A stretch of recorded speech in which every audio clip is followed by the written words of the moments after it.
Without question, one of the most important decisions you'll have to make at the time of retirement is how to receive your pension benefit.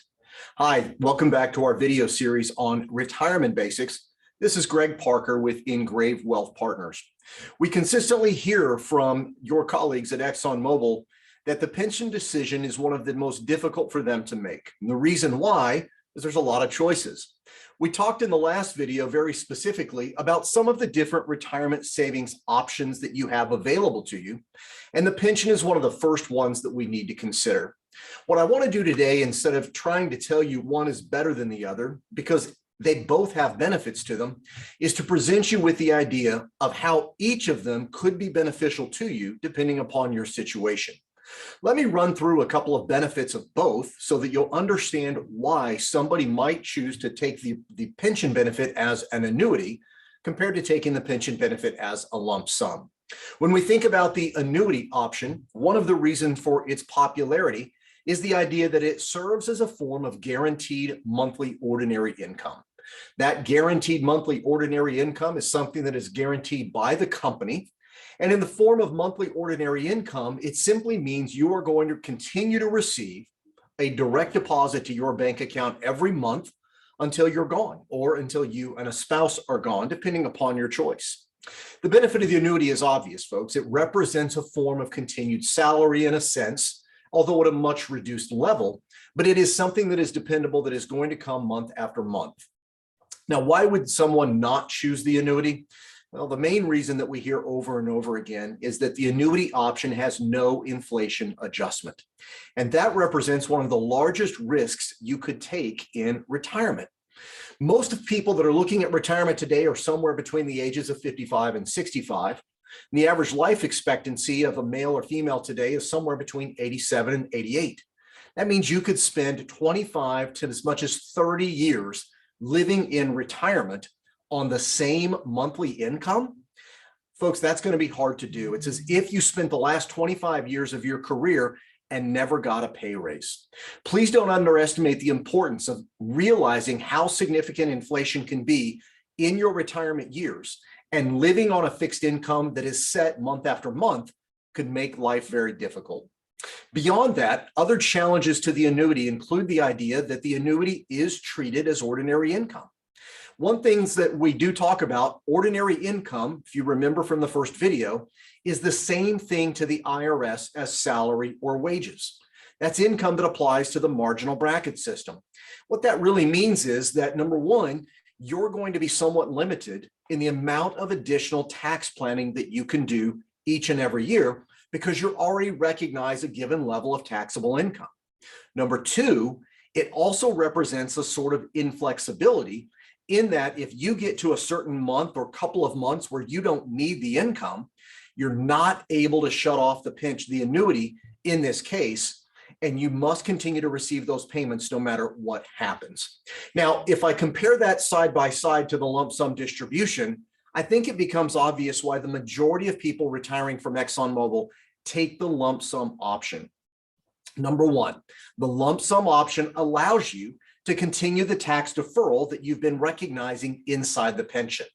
As long as you choose to take the pension lump sum as a rollover into an IRA, you are not required to pay taxes on that lump sum distribution. There's some important nuances there, like making sure you tell the company in your retirement paperwork where your IRA is going to be so that they can make the check payable to your IRA, not to you individually. The other thing about the lump sum distribution is that it represents income only when you need it. When you roll that money into the IRA, you can set up distributions on a regular basis. You could choose to take more in one month, less in the next month. It gives you that flexibility to adjust the income level depending upon what your retirement needs might be. Beyond that, I think most of you probably know that anything inside of an IRA can be invested in a wide range of investment options.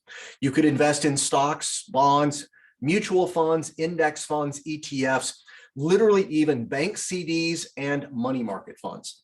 That gives you a tremendous amount of flexibility when it comes to adjusting the risk level of the IRA. Finally, because you're able to defer those taxes and perhaps limit how much income you take, it does leave room for some additional tax planning. That's going to give us the ability to take advantage of things like NUA or Roth conversions in years to come so that we don't recognize too much income in one given year. Well, why wouldn't everyone take the lump sum distribution if that's the case? Well, largely because it's a tremendous amount of responsibility to take that one big lump sum of money and make sure it lasts for the rest of your life. You must be careful with the risk levels that you're willing to take on, that you can make sure that that money is going to be secure for the rest of your retirement. Looking at the lump sum distribution and the annuity, I think most people know that the determination of those amounts depend upon a couple of factors. How much your pension benefit is generally a factor of how long you worked at the company, your age at the time of retirement, and especially your average salary over the last few years. But what you may also recognize is that the lump sum distribution has one additional factor that affects its value. And that, of course, is the discount rate or interest rates. Many people realize that when we convert an annuity into a lump sum distribution, technically what we're doing is creating a net present value of those future annuity payments. Don't worry, that's just a fancy way of saying, what would all of those annuity payments over the rest of your life be worth today? Well, that lump sum calculation still takes into consideration your pension benefit for years worked, age, and salary, but now it adds in there the complexity of the current interest rates. Looking at current interest rates, according to the PBGC, the Pension Benefit Guaranty Corporation, we have the latest rates from the month of July in 2022 have been released, which help determine the interest rates for fourth quarter retirements. Now, if this is something you've been following, you're noticing a very hair-raising trend here, which is a rapidly rising interest rate pattern throughout most of 2022. Why is that important? Well, I think most of you know that the pension lump sum distributions will be affected by these interest rates. And as interest rates rise, it reduces the value of your pension lump sum amount. What's happened so far in 22 is one of the fastest interest rate increases we've seen in history. That is for a couple of reasons we'll talk about, but what we just saw happen in July is a continuation of the pattern that we've now seen for the last 2 quarters. The segment rates you see on the screen apply to 3 different reports given by PBGC.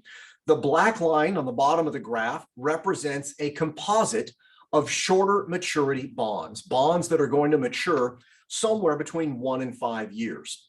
Typically, that's a basket of corporate bonds and treasury bonds combined, but the segment rate for short-term bonds has been rising rapidly this year, and even faster than it has for the other segments, because that segment is mostly affected by the Federal Reserve's interest rate policy. The Federal Reserve has been increasing interest rates quite rapidly so far, especially since May. And what we've noticed since May is that the interest rate on the segment 1 rates has gone up more than 1% in the last quarter change, and more than 1.5% since we hit the bottom at the end of 2021. Now, that blue line represents segment 2. Segment 2 represents a basket of bonds maturing with intermediate maturities. That's usually somewhere between 5 and 15 years. And of course, the yellow line, segment 3, represents longer maturity bonds. Those are typically bonds maturing in 20 to 30 years.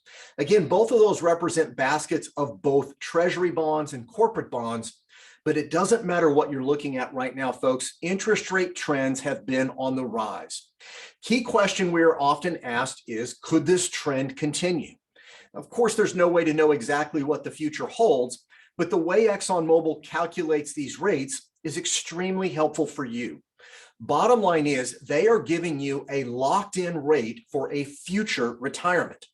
What that means is, if you choose to retire in the 3rd quarter of 2022, your interest rates were set back in the 1st quarter of this year, and those rates are listed on the screen there as 2.16, 3.53, and 3.82.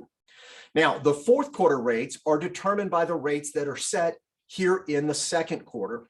And what we saw was that the May and June interest rates set the tone for what we saw in the 2nd quarter. That now has the 4th quarter rates locked in nearly 1% higher on every segment. The segment 3 rate was just barely less than 1%, but both segment 1 and 2 were up significantly. What's driving these segments higher, and could that continue in the future?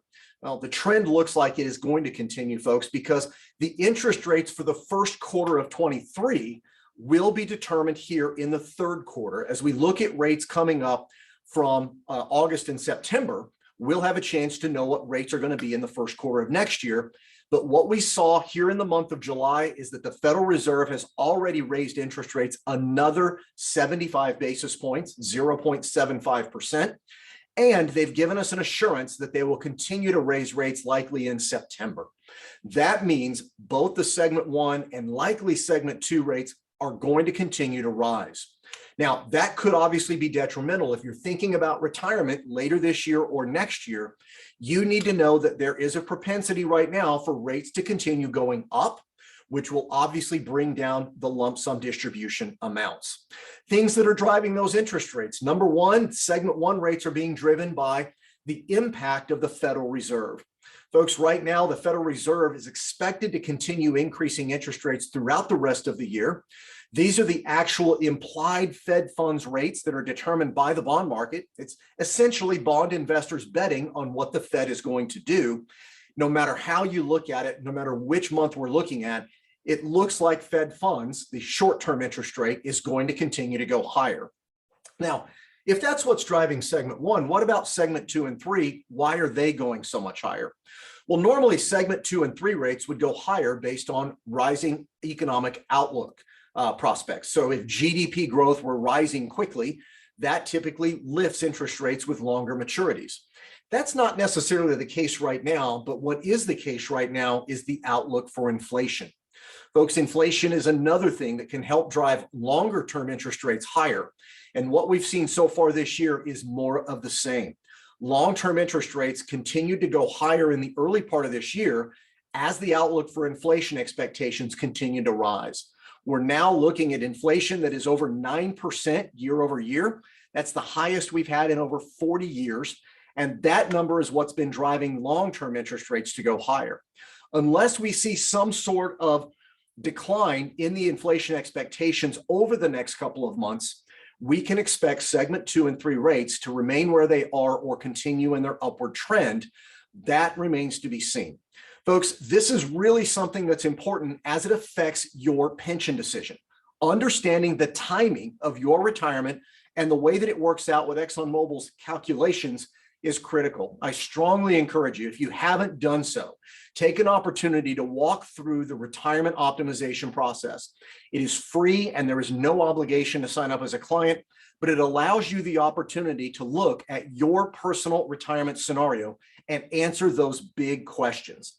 Information we would need to build a retirement optimization includes your pension benefit projection, looking at your savings plan from Voya, and any other retirement benefits or other investment accounts you may have, so that we can build out an accurate picture for you of those big retirement decisions. The pension decision is one of the first things we'll cover. We'll do that in a Zoom meeting or in our office face-to-face to make sure that you have the answers to those questions that you need.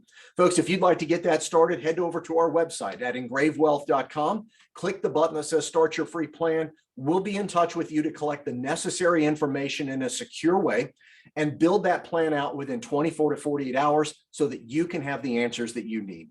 Thanks for watching this video. Be sure to watch the next video where we're going to be talking about tax savings using NUA. Thanks for being here today. Let's get that plan built.